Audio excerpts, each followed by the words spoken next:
24 दिसंबर 1971 एक प्लेन 92 लोगों के साथ अमेज़न जंगल के ऊपर उड़ रहा था। एक तेज बिजली गिरी और पल भर में सब कुछ तबाह हो गया। लेकिन ये कहानी तबाही की नहीं है, ये कहानी है उम्मीद की। इस वीडियो में आप देखने वाले हो कैसे जूलियन ने 11 दिन अमेज़न के खतरनाक जंगल में सरवाइव किया।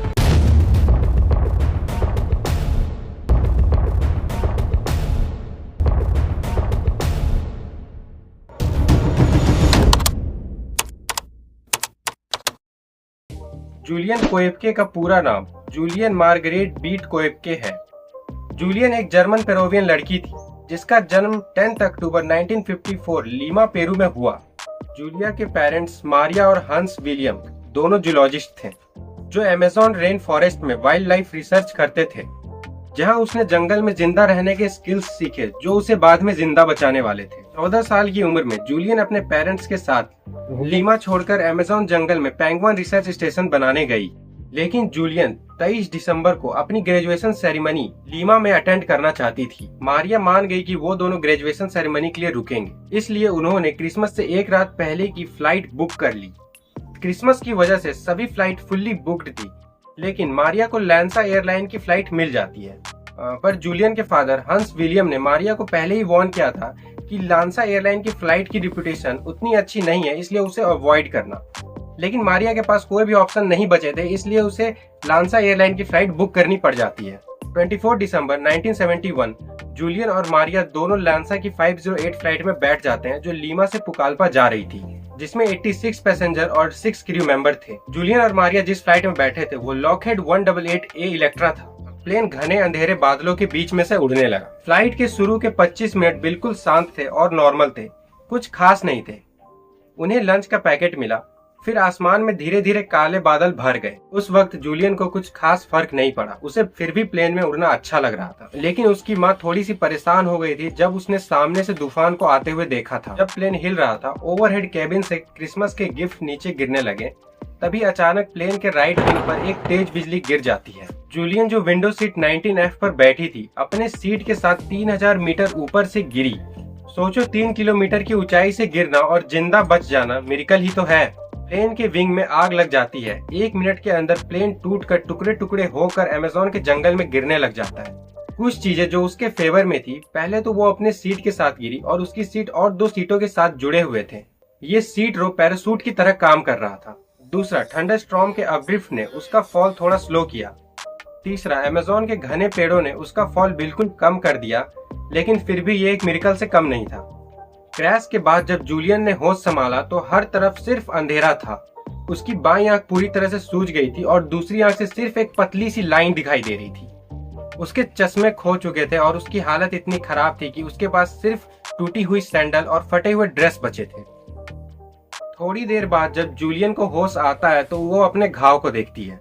वो मुश्किल से घुटनों के बल उठ पाती है, लेकिन आंखों के सामने इतना घना अंधेरा था कि वो वापस जमीन पर गिर जाती है।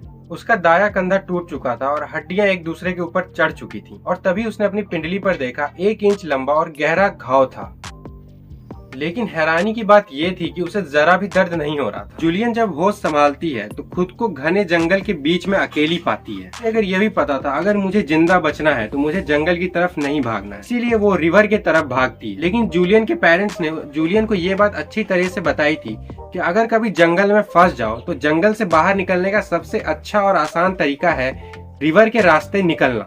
जूलियन अब अपने सफर के लिए तैयार है। कभी तैरती हुई तो कभी पानी में बहती हुई जाती है। उसने देखा हर तरफ मगरमच्छ ही मगरमच्छ है, 2-3 के झुंड में। जब भी वो उनके करीब जाती, रिवर बैंक से सीधा पानी में कूद जाते, सीधी उसकी ओर बढ़ने लगते। सोचो जरा, कोई भी होता डर के मारे जंगल में भाग जाता, लेकिन जूलियन को पता था अगर जंगल में गई तो की मौत थी, इसलिए वो पानी में ही रही। वो डर के मारे इंसान से दूर भागते हैं और हमेशा पानी के नीचे छुप जाते हैं, और अचानक दोनों तरफ से क्रोकोडाइल जोर से छपाक करते हुए पानी में घुस जाते हैं और सीधे उसके नीचे से निकल जाते हैं। उस समय जूलियन के पास सिर्फ 2 चीजें थी, नॉलेज और हिम्मत। जूलियन अपने पैर के घाव को देखती है और वो जो देखती है उसे देखकर कोई भी इंसान डर जाएगा। उसके जख्म के अंदर से छोटे छोटे सफेद कीड़े हिल रहे थे। वो कीड़े जख्म के अंदर से जूलियन के मांस को काट रहे थे। जूलियन ने बताया कि मैं उन कीड़ों को देख सकती थी, वो मेरे घाव के अंदर हिल रहे थे। दिन गुजरते गए और हर गुजरता दिन जूलियन के लिए ज्यादा थकान और ज्यादा निराशा लेकर आता था। शाम के समय वो एक सैंड बैंक पर रुक गई तो उसमें कोई इमोशन भी नहीं बचा था। कभी कभी वो बस नदी में बहती जाती थी बिना किसी सोच के, जैसे एक ट्रांस में चली गई हो। फिर आया 10वां दिन। उसकी ताकत खत्म हो चुकी थी। आंखों के सामने सब धीरे धीरे धुंधला सा हो रहा था। उसने आसपास देखा लेकिन कुछ खास नजर नहीं आ पाया और वो हाफ कंफ्यूज सी सो गई। अचानक जूलिया की आंख खुली तो उसने देखा कि एक नाव बिल्कुल उसके सामने थी। जूलिया के दिमाग में पहले ख्याल आया, ये असली है या मैं पागल हो चुकी हूँ? क्या ये हेलुसिनेशन है? और हाँ, ये नाव असली थी और उसने अपनी जिंदगी बचाने की आखिरी उम्मीद छोड़ दी। आखिरकार कुछ लकड़ी काटने वाले लंबरजैक ने उसे देख लिया।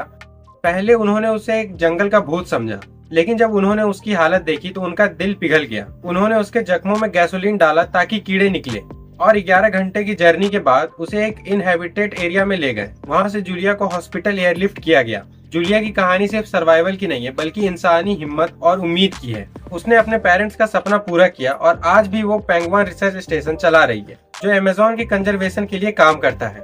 उसने न सिर्फ 3000 मीटर के फॉल से सरवाइव किया बल्कि 11 दिन तक अकेले जंगल में लड़ी।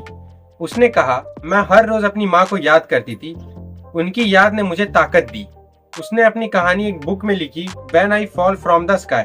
जूलियन आज 70 साल की है और जर्मनी में रहती है। वो एक मैमोलॉजिस्ट है जो बैट्स पर रिसर्च करती है। इस कहानी को German film maker Werner Herzog ने एक डॉक्यूमेंट्री में दिखाया जिसका नाम है विंग्स ऑफ होप। ये 1998 में रिलीज हुई, लेकिन जूलिया का ट्रॉमा अभी भी उसके साथ है। वो कहती है, क्यों सिर्फ मैं बची? ये सवाल मुझे हमेशा सताता रहेगा। ये डॉक्यूमेंट्री जूलियन की हिम्मत दिखाती है। वर्नर खुद इस प्लेन में होने वाले थे लेकिन लास्ट मिनट में प्लान चेंज ने उनकी जान बचा ली।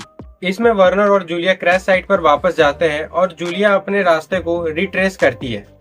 जूलियन की कहानी बताती है कि हालत कितनी भी खराब हो, उम्मीद और हिम्मत से कुछ भी मुमकिन किया जा सकता है।